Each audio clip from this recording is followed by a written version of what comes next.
ini tentunya sudah dijalani atau sudah familiar ya. Dan bagi rekan-rekan yang sudah pernah magang di G-Resource juga apa yang saya sampaikan ini adalah sesuatu yang sudah pernah dilakukan. Jadi ini mungkin hanya sekilas atau apa namanya hanya menyampaikan kembali gitu.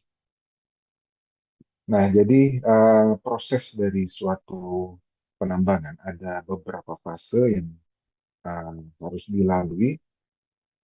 Yang pertama tentunya kita akan mulai dari proses eksplorasi, yang dalam hal ini tugas dari teman-teman yang berkecimpung dalam bidang teknik geologi atau eksplorasi. Nah, eksplorasi ini merupakan proses pencarian ya, bahan atau bisa berupa emas, tembaga, perak, batu bara, minyak bumi, dan lain-lain. Itu adalah tugas dari tim geologi. Nah, kemudian fase berikutnya adalah discovery. Artinya ketika kita menemukan adanya anomali, tentunya akan dilakukan dengan proses eksplorasi detail.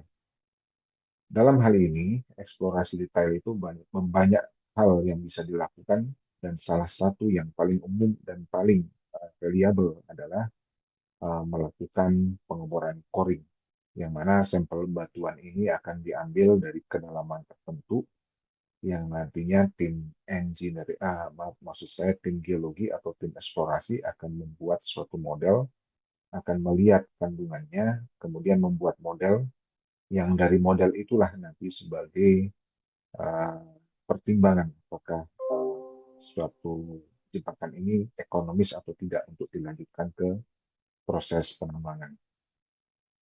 Kemudian fase berikutnya adalah resource definition. Ini seperti yang saya jelaskan tadi.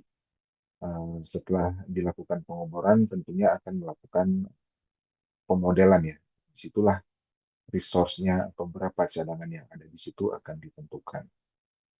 Nah, ketika resource-nya sudah ditentukan dan dinyatakan ekonomis, tentunya langkah berikutnya adalah melakukan feasibility study, artinya kelayakan.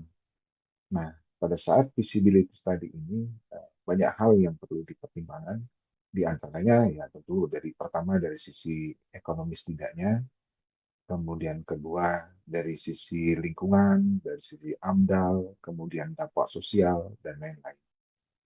Nah, semua akan dipertimbangkan. Dan ketika semuanya sudah dikaji dan dianalisis, tentunya proses berikutnya adalah financing atau perhitungan dari sisi finance. Nah, ini terkait dengan apakah ketika ini akan dilanjutkan proses penambangan bisa menghasilkan benefit atau tidak. Nah, itu adalah proses financing. Nah, ketika hasil perhitungan menyatakan itu ekonomis, menguntungkan, beneficial, maka proses penambangan akan segera dimulai. Yang tentunya diawali dengan proses construction. Nah, pada saat proses construction inilah dibuat akses, kemudian camp, kemudian infrastruktur, pabrik, dan lain-lain. Itu adalah pada proses construction. Dan selanjutnya selesai proses construction akan dilanjutkan dengan proses operasional. Ya, itu ya proses penambangan itu dilakukan. Nah, proses penambangan ini tentunya dimulai dari penggalian sampai nanti akan menghasilkan produk. Yang dalam hal ini produk yang ada di JRBM berupa bulion emas. Nah, kemudian fase terakhir adalah fase closure atau mine closure. Nah, di sini perusahaan tambang mempunyai kewajiban untuk mengembalikan zona awal, artinya daerah atau area yang ditambang, yang tadinya berupa hutan. Jadi perusahaan itu mempunyai kewajiban untuk mengembalikan atau revegetasi. Jadi ditanami kembali soil-soil yang sudah diambil, ditebar, kemudian ditanami dengan pohon. Nah, itu secara garis besar proses dari fase penambangan. Selanjutnya, apa yang apa yang ditampilkan di slide ini tidak jauh berbeda dengan yang tadi. Nah, ini terkait dengan prospecting ini misalnya mapping, sampling, geofisik, dan lain-lain ini pada fase awal ya, sebelum eksplorasi dilakukan. Jadi ini mungkin saya tidak menjelaskan secara detail karena penjelasan saya pada slide pertama tadi sudah mencakup hal ini. Nah, selanjutnya ini adalah proses penambangan. Dan gambar ini merupakan gambar favorit ya. Setiap ada yang praktik atau magang di sini, ini selalu menjadi lampiran di dalam laporannya. Jadi ini adalah proses penambangan yang dimulai dari land clearing di sini.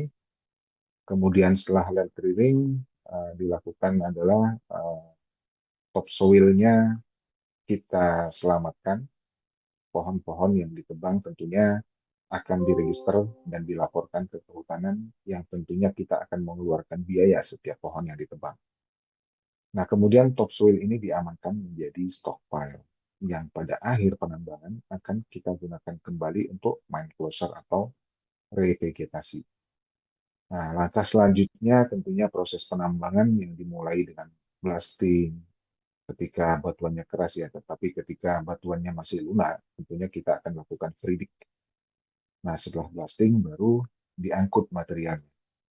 Nah, material ini dibagi menjadi dua kategori. Ada yang dinamakan waste yang tidak ekonomis, kita akan taruh dia di waste dump. Nah, kemudian ada yang namanya ore yang mengandung mineral. Nah, ini akan kita pada ujungnya akan kita masukkan ke leach pad untuk diolah dan disaring atau diekstrak valuable materialnya. Nah, namun sebelum sampai ke leach pad, kita akan melakukan beberapa proses. Yang pertama yang namanya crushing. Karena hasil peledakan fragmennya masih agak besar, tentunya kita perlu perhalus lagi ya. Dan itu proses crushing atau peremukan. Nah, dari crushing inilah nanti baru diangkut ke leach pad. Nah, kalau untuk area yang batuannya agak lunak, hasil batuannya bagus, kita mungkin tidak perlu mampir ke crusher, tetapi akan langsung dibawa ke leach pad. Kemudian ini adalah gambaran secara umum lokasi site PT JRBM. Tadi sudah disampaikan juga sama Pak Fikar pada slide salah satu peta yang ditampilkan. Saat ini mining aktif kita adalah di area mine bridge itu yang di sebelah sini ya. Nah, ini mining aktif kita sekarang.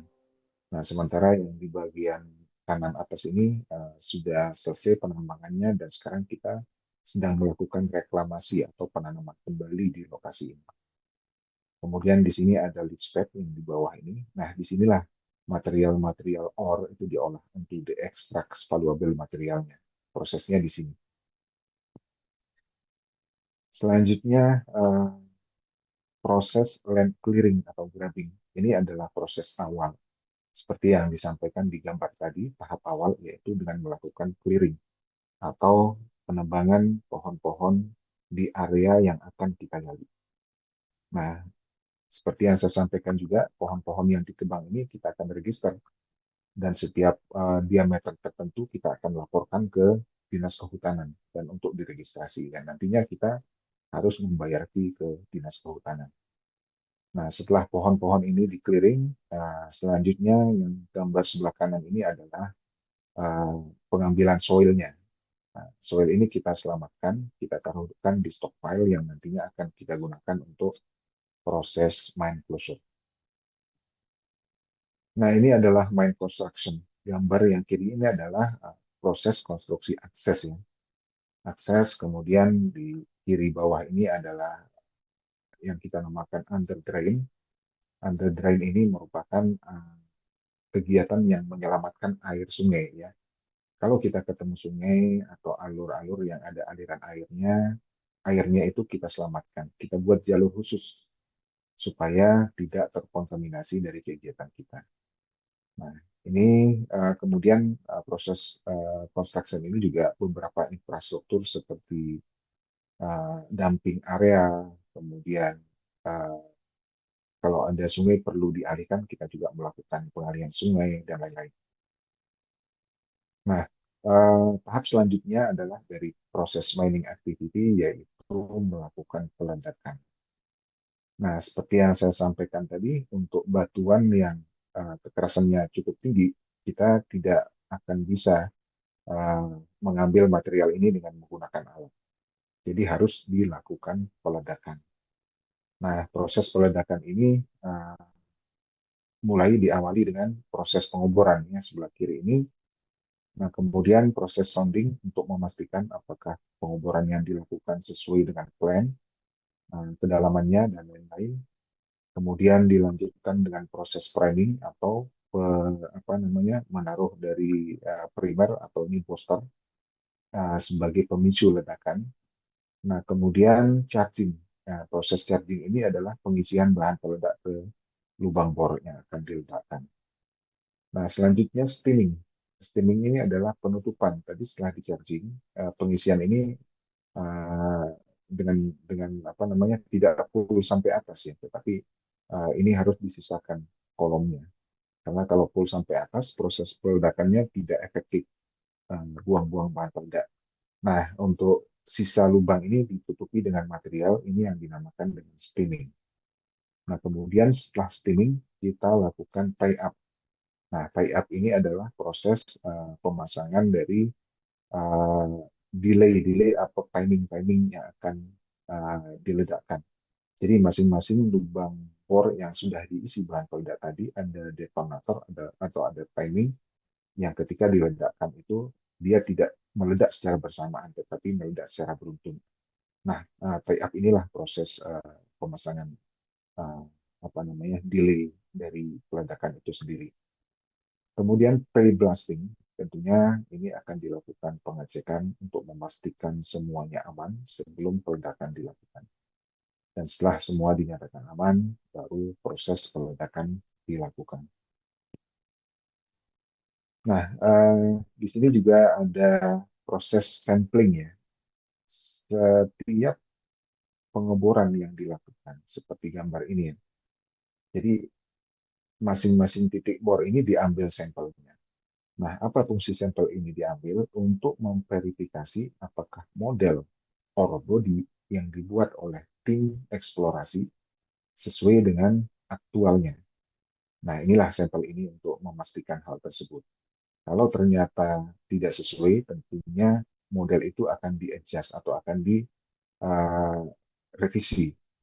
Nah, ini dengan mengambil sampel ini bisa jadi model itu lebih bagus atau bisa jadi model itu lebih lebih jelek daripada aktualnya. Maksudnya seperti ini, ketika di dalam model eksplorasi dinyatakan grade-nya 0,5 ppm misalnya, tetapi setelah kita bor, ambil sampel, oh ternyata lebih bagus, bisa sampai 1 ppm.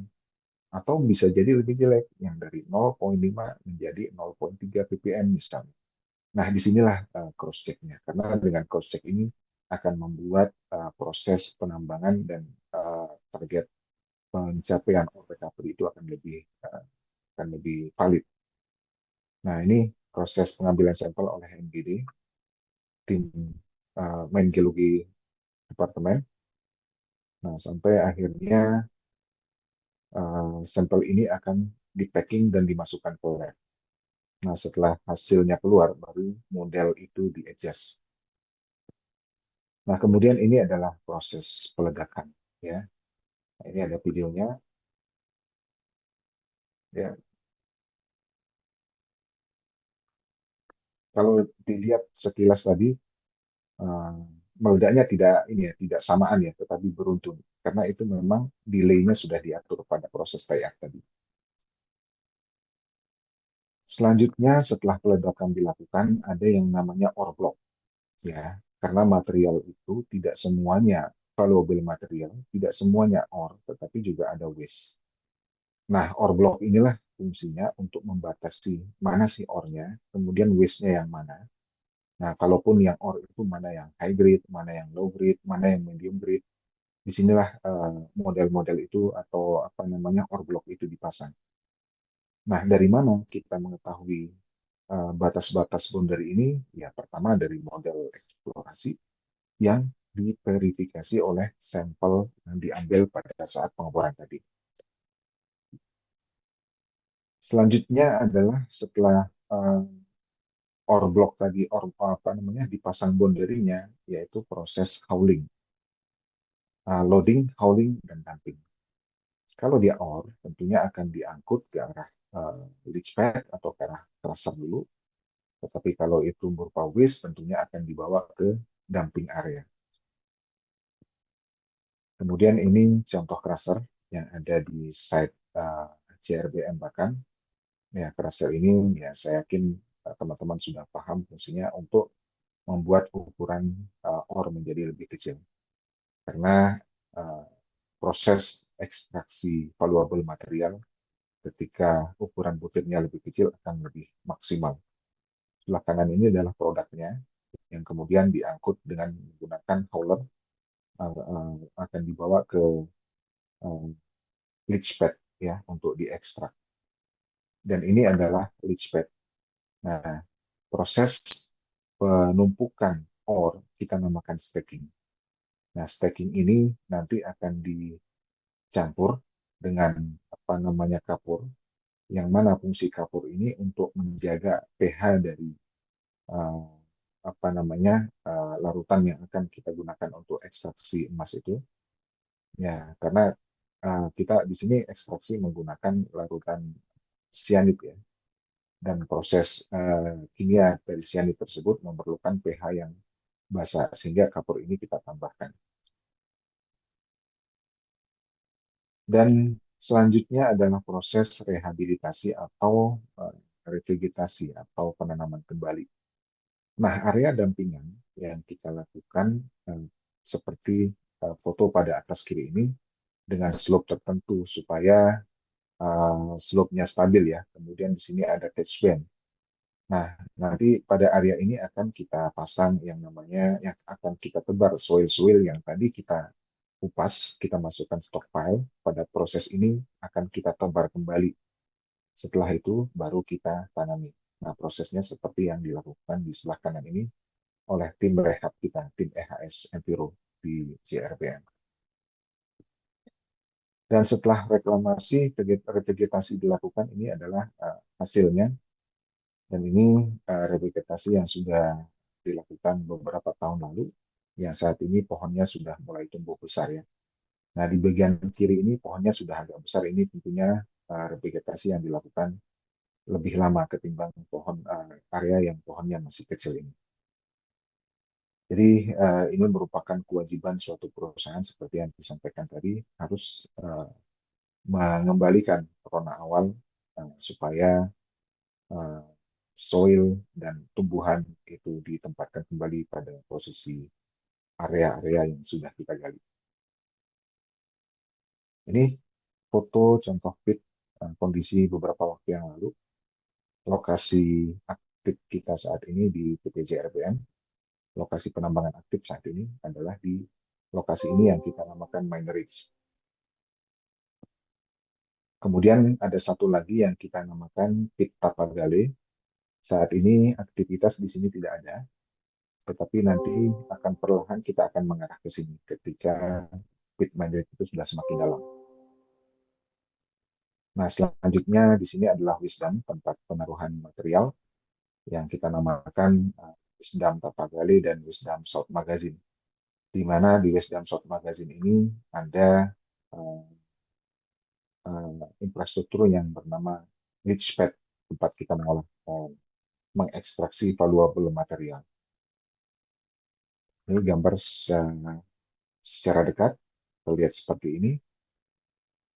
Nah, kemudian kita juga melakukan yang namanya settling pond.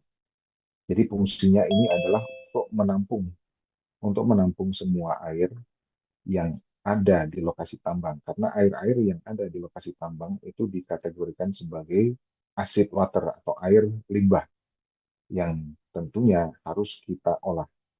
Nah, ini adalah kolam-kolam penampungannya, tempat pengolahan air yang tentunya kita akan sterilkan sampai mencapai baku mutu yang sebelum akhirnya kita lepaskan kembali ke sungai.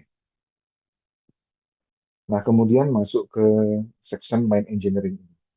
Jadi pada section ini tentunya nanti rekan-rekan yang mempunyai kesempatan untuk bergabung dengan kami, nanti disinilah tempat akan ditempatkan. Jadi di sini ada mine planning, kemudian ada drill bus, ada geotechnical, ada hidrologi dan hidrogeologi, kemudian ada mine survey. Nah, masing-masing section tersebut mempunyai tugas sendiri-sendiri. Seperti contoh misalnya mine planning. Nah, di sini tentunya mine planning bertugas untuk menstrategikan rencana penambangan. Yang di site kita hanya melakukan jangka pendek dan jangka menengah.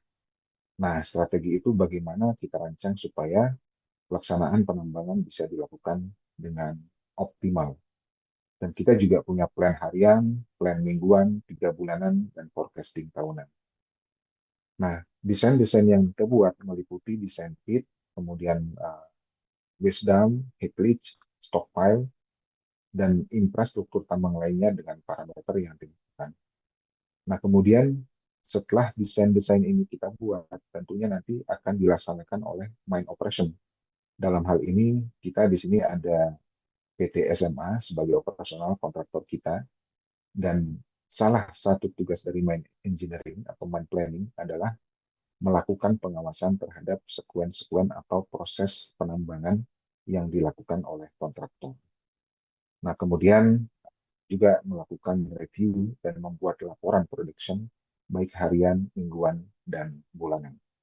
Nah, itu secara garis besar tugas dari mine planning yang tentunya nanti salah satu penempatan dari rekan-rekan kalau mempunyai kesempatan bergabung akan melaksanakan tugas-tugas yang ini ya. Ya, tadi sempat ada yang menanyakan KPI ya. KPI-nya nanti akan kita tentukan di sini. Tentunya akan diberikan tugas dan bagaimana rekan-rekan bisa akan menyelesaikan tugas yang diberikan. Nah, disitulah nanti KPI-nya ditentukan. Selanjutnya, ini adalah hierarki dari proses mine plan yang tentunya awalnya kita akan melakukan strategi long term plan. Nah, secara jangka panjang. Nah, ini dilakukan tentunya di awal proses penambangan ya, termasuk di feasibility study. Feasibility study dilakukan tentunya proses long term ini sudah selesai dilakukan. Dan kemudian strategi long term ini akan diturunkan menjadi mid term, yang mana di sini kita melakukan forecast tahunan ya. Bisa juga 5 tahunan kalau di set time, tapi di sini di JRDM kita uh, forecast tahunan yang akan kita lakukan di mid term plan ini. Dan kemudian akan diturunkan lagi menjadi short term plan, yang dalam hal ini kita melakukan planning monthly, kemudian weekly, dan kemudian triwulan. Itu dilakukan di short term plan. Nah, kemudian setelah short term plan ini dilakukan, selanjutnya kita akan melakukan pit control. Ya, tentunya dalam pit control ini sehari-hari kita akan melakukan inspeksi atau uh, observasi bersama dengan tim operasional di lapangan untuk memastikan plan yang kita buat itu dilaksanakan sesuai dengan target yang telah kita tentukan. Kemudian section berikutnya adalah section drill blast. Nah, tadi juga sudah dijelaskan. Jadi section drill blast ini fungsi utamanya adalah merancang proses peledakan. Mulai dari mendesain titik lubang ledak, kemudian pattern pengoboran, ada spacing, ada burden, kemudian ada diameter lubang bor, kemudian kedalaman berapa. Nanti tim drill blast inilah yang akan merancang. Nah, kemudian melakukan analisis dan perencanaan geometri peledakan. Kemudian setelah peledakan dilakukan, akan direview hasilnya, dan hasil review itu tentunya sebagai acuan untuk melakukan peledakan berikutnya. Nah, kemudian di sini juga tim drill blast ini akan mengontrol stok bahan peledak serta perizinan yang harus kita penuhi, karena menghandle bahan peledak itu harus ada izin dari kepolisian. Ini merupakan salah satu tanggung jawab dari section drill blast yang tentunya nanti rekan-rekan akan ditempatkan juga, akan di rolling ke section ini.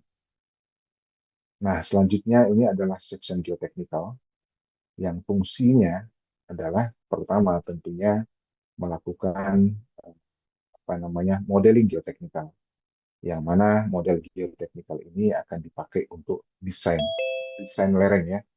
Nah, kemudian pada saat operasional ini sedang berlangsung, tugas dari tim geotek salah satunya adalah melakukan analisis analisis kestabilan lereng, kemudian melakukan monitoring untuk memastikan apakah dinding tersebut eh, stabil atau tidak. Karena setiap bukaan baru tentunya kita harus mereview dan memastikan bahwa behavior dari dinding itu tersusun atas batuan yang kuatkah, ataukah tersusun atas batuan yang lemahkah. Nah, disitulah peran tim geoteknik akan memberikan rekomendasi sudut lereng yang harus dibentuk. Dan ini ada beberapa gambar alat monitoring. Di sebelah kanan atas ini adalah robotic total station. Kemudian yang tengah bawah ini adalah radar monitoring. Yang saat ini di site JRBM ada 2 unit. Nah, alat-alat ini adalah yang berfungsi untuk memantau kestabilan lereng. Nah, kemudian section berikutnya adalah hidrologi dan hidrogeologi. Nah, kalau hidrologi ini adalah section yang khusus menangani terkait dengan air permukaan. Nah, seperti yang kita ketahui di CRBM site Bakan ini, tingkat curah hujan cukup tinggi, jadi water balance-nya itu harus benar-benar dihitung. Karena kalau tidak, limpasan air asam tambang itu bisa mencemari lingkungan. Nah, disinilah salah satu tugas dari tim hidrologi untuk memastikan water balance itu benar-benar dilakukan dengan baik. Berapa debit air yang turun, kemudian berapa kapasitas kolam penampungan, kemudian bagaimana strateginya, mungkin pemompaan dan lain-lain ketika kolam penampungan sudah mulai penuh, inilah tugas dari tim hidrologi. Nah, kemudian dari section hidrogeologi, ini adalah kita berkecimpung dengan air bawah permukaan atau air tanah. Nah, ini juga air tanah ini harus kita kelola. Karena dengan proses penggalian yang kita lakukan pada proses penambangan, tentunya akan mempengaruhi rona dan pola air bawah tanah.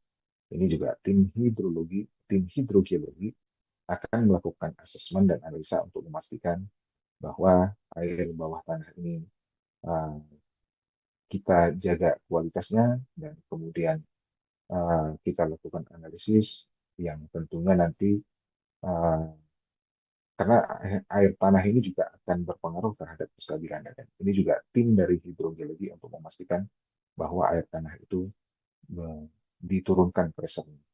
Nah, itu merupakan tugas-tugas dari tim hidrologi dan hidrogeologi. Selanjutnya adalah tim survei, dan ini tugas dari tim survei tentunya untuk mengukur proses dari perkembangan tambang, mulai dari men-stake out titik-titik koordinat, proses batas-batas area penambangan, kemudian batas-batas area clearing, misalnya kemudian batas-batas ore block. Nah, tim survei inilah yang bertugas untuk memasang batas-batas tersebut. Nah, kemudian tim survei juga mempunyai tugas untuk menghitung volume penambangan. Karena setiap kali kita melakukan pengangkutan material, nanti akan terbentuk galian di pit dan akan terbentuk timbunan di area dampingan. Nah, galian yang digali itu akan diukur oleh survei seberapa dalam, seberapa lebar, volumenya berapa. Nah, kemudian area timbunan juga akan dihitung oleh tim survei, timbunan berapa tinggi, volumenya berapa, dan sebagainya. Itu adalah tugas dari tim survei. Baik, itu saya rasa yang bisa saya sampaikan terkait dengan bisnis proses yang ada di Mine Engineering. Kalau ada pertanyaan, dipersilakan. Atau mungkin ada yang mau ditambahkan oleh Mas Putra, dipersilakan.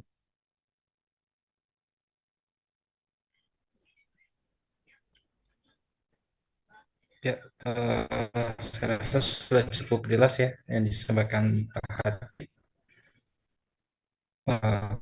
Teman-teman kalau ada yang mau ditanya dipersilakan.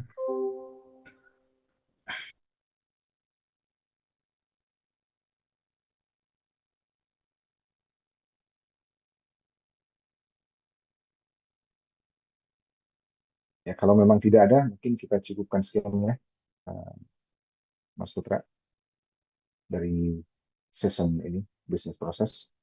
Dan saya yakin teman-teman sudah pada paham ini, karena di kampus pun diajarin, dan ada beberapa yang sudah praktik, mungkin di J-Resource, mungkin di tempat lain. Dan saya lihat juga beberapa kandidat ini sudah punya pengalaman kerja juga. Jadi saya rasa ini sudah sangat familiar ya, ini hanya kita mengulang saja. Itu mungkin Pak Fikar, waktu saya kembalikan. Terima kasih. Oke, terima Silakan Pak. kasih Pak Katip. Saya kira jika memang tidak ada pertanyaan, mungkin kita akhiri ya. Dan semangat, jalani saja prosesnya untuk FDP kali ini.